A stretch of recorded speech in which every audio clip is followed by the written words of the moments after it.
हाय दोस्तों, आज हम पढ़ेंगे एक नेक्स्ट कहानी 9th क्लास की बुक क्षितिज का 5th चैप्टर, जिसका नाम है नाना साहब की पुत्री मैना देवी को भस्म कर दिया गया, जिसकी लेखिका हैं चपला देवी। वैसे तो चपला देवी द्विवेदी युग की लेखिका हैं, परंतु उनके व्यक्तित्व एवं उनके कृतित्व मतलब उनकी कृतियाँ, उन्होंने कौन कौन सी बुक्स लिखी हैं उसके बारे में ज़्यादा जानकारी उपलब्ध नहीं होती।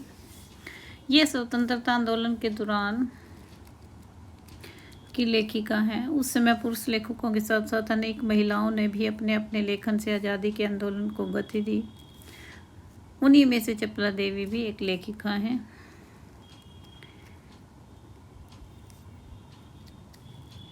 यह एक ऐतिहासिक सच्चाई है कि सन 1857 की क्रांति के विद्रोही नेता धुंधुपंत नाना साहब की पुत्री बालिका मैना आज़ादी की नन्ही सिपाही थी, जिसे अंग्रेजों ने जलाकर मार डाला।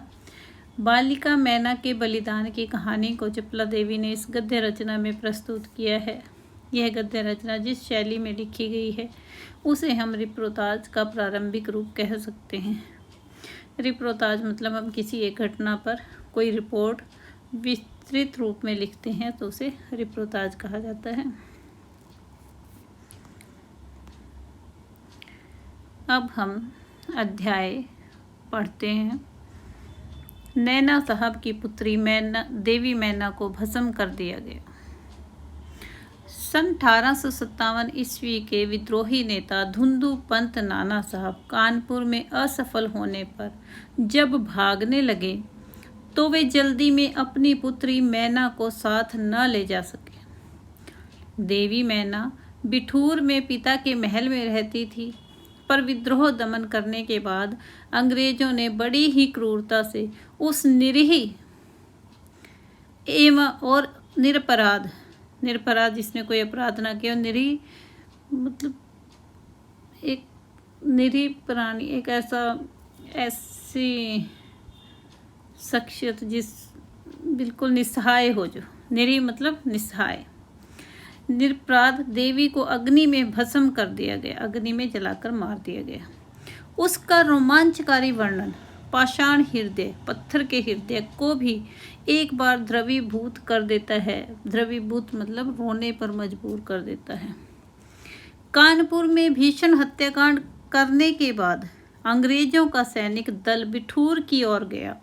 बिठूर में नाना साहब का राजमहल लूट लिया गया, पर उसमें बहुत बड़ी संपत्ति अंग्रेजों के हाथ लगी। इसके बाद अंग्रेजों ने तोप के गोलों से नाना साहब का महल भस्म कर देने का निश्चय किया।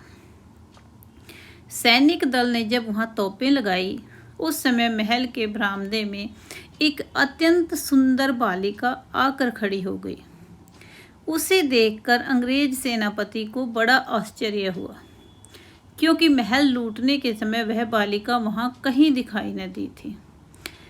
उस बालिका ने बरामदे में खड़ी होकर अंग्रेज सेनापति को गोले बरसाने से मना किया। उसका करुणापूर्ण मुख और अल्प वयस कम उम्र देखकर सेनापति को भी उस पर कुछ दया आई। सेनापति ने उससे पूछा कि क्या चाहती है। बालिका ने शुद्ध अंग्रेजी भाषा में उत्तर दिया, क्या आप कृपया कर इस महल की रक्षा करेंगे। सेनापति, क्यों, तुम्हारा इसमें क्या उद्देश्य है। बालिका, आप ही बताइए कि यह मकान गिराने में आपका क्या उद्देश्य है। सेनापति, यह मकान विद्रोहियों के नेता नाना साहब का वास स्थान था। सरकार ने इसे विध्वंस कर देने की आज्ञा दी है। विध्वंस मतलब नष्ट। बालिका, आपके विरुद्ध जिन्होंने शस्त्र उठाए थे वे दोषी हैं, पर इस जड़ पदार्थ मकान ने आपका क्या अपराध किया है। मेरा उद्देश्य इतना ही है कि यह स्थान मुझे बहुत प्रिय है, इसी से मैं प्रार्थना करती हूँ कि इस मकान की रक्षा कीजिए। सेनापति ने दुख प्रकट करते हुए कहा कि कर्तव्य के अनुरोध से मुझे यह मकान गिराना ही होगा। इस पर उस बालिका ने अपना परिचय देते हुए कहा कि मैं जानती हूँ कि आप जनरल हे हैं, आपकी प्यारी कन्या मेरी, मैं और मुझ में बहुत प्रेम संबंध था।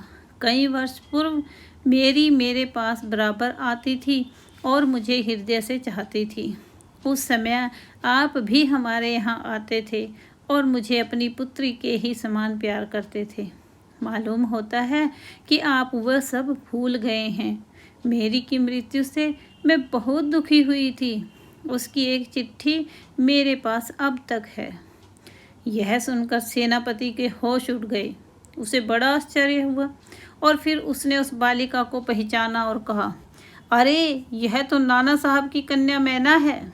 सेनापति हे कुछ क्षण ठहर कर बोले, हाँ, मैंने तुम्हें पहचाना कि तुम मेरी पुत्री मेरी की सहचरी हो, किंतु मैं जिस सरकार का नौकर हूँ उसकी आज्ञा नहीं टाल सकता, तो भी मैं तुम्हारी रक्षा का प्रयत्न करूँगा।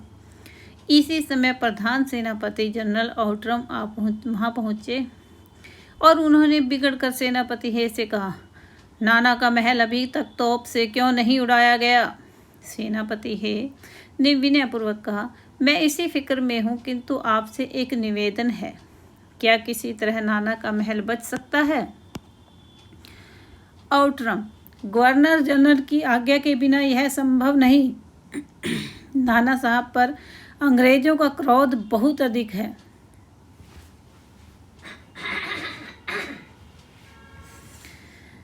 नाना के वंश या महल पर दया दिखाना असंभव है। सेनापति है, तो लॉर्ड कैनिंग को इस विषय का एक तार देना चाहिए। आउट्रम, आखिर आप ऐसा क्यों चाहते हैं? हम यह महल विध्वंस किए बिना और नाना की लड़की को गिरफ्तार किए बिना नहीं छोड़ सकते। सेनापति है मन में दुखी होकर वहां से चला गया। इसके बाद जनरल आउट्रम ने नाना का महल घेर लिया। महल का फाटक तोड़कर अंग्रेज सिपाही भीतर घुस गए और मैना को खोजने लगे, किंतु आश्चर्य है कि सारे महल का कोना कोना खोज डाला, पर मैना का पता नहीं लगा।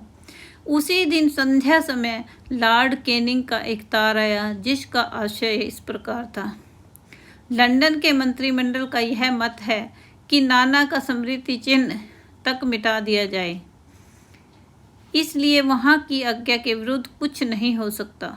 उसी क्षण क्रूर जनरल आउट्रम की आज्ञा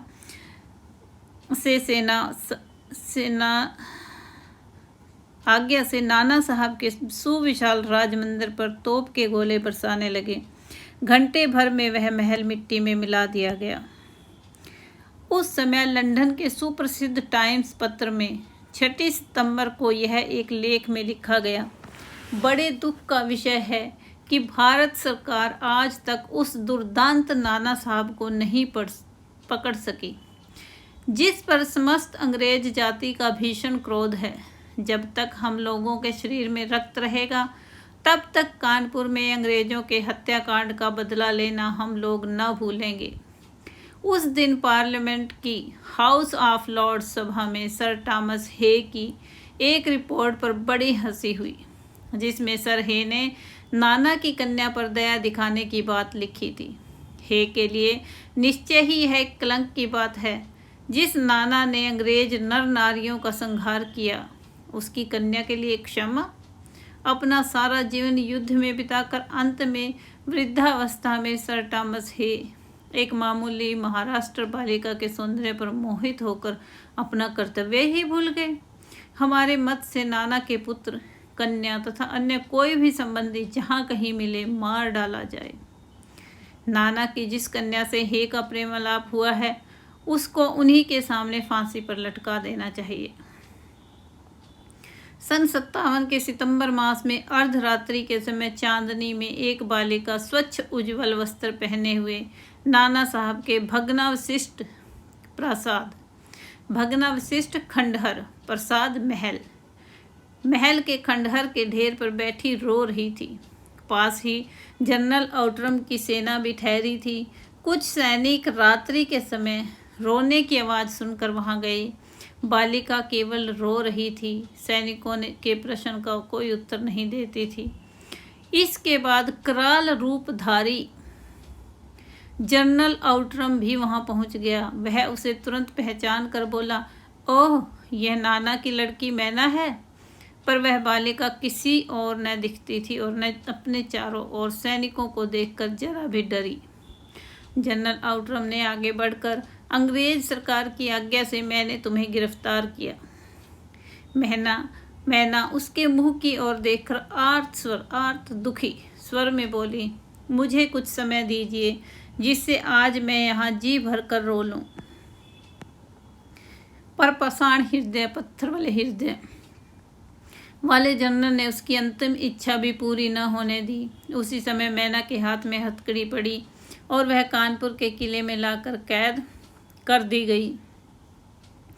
उस समय महाराष्ट्रीय इतिहासवेत्ता, इतिहास की जानकारी रखने वाला, महादेव चिटनवीस के बाखर पत्र में छपा था, कल कानपुर के किले में एक भीषण हत्याकांड हो गया। नाना साहब की एकमात्र कन्या मैना धधकती हुई आग में जलाकर भस्म कर दी गई।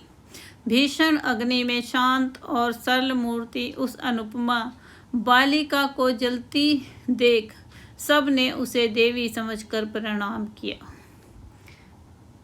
दोस्तों, ये चैप्टर आज यहीं पे ख़त्म करते हैं। अगर मेरा चैप्टर रीड करना आपको पसंद आता है, प्लीज़ मेरे चैनल को शेयर और लाइक कीजिए और सब्सक्राइब ज़रूर कीजिए। धन्यवाद।